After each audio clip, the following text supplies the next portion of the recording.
So here I have drawn the sexual reproduction in Mertensia, which is liverworts, and the sexual reproduction is Funaria, which is moss. This is called alternation of generation or haplodiploidic life cycle. Let's see the sexual reproduction in Funaria.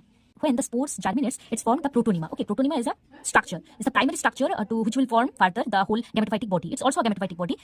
So this protonema, from here, see, it's a bud. From this bud, the whole gametophytic body will form. See, the male gametophytic body and the female gametophytic body, they are monoecious. See, in the male gametophytic body, in the upper portion, there is the antheridium, which will form the male gamete. And in the female body, in the upper portion, there is the archegonium, which will form female gamete. See, this is the larger version I've tried to show you. It is situated here, the upper portion of the male gametophytic body. In archegonium, the egg will produce here by the same mitosis process. Okay, here, everywhere is water. Through water, the male gamete will swim and reach to the female gamete here and fuse here to form the twin zygote. See, this occurring here. This is occurring, that's mean here. Here, and the zygote is twin, we all know, and that zygote will further develop into the sporophytic body.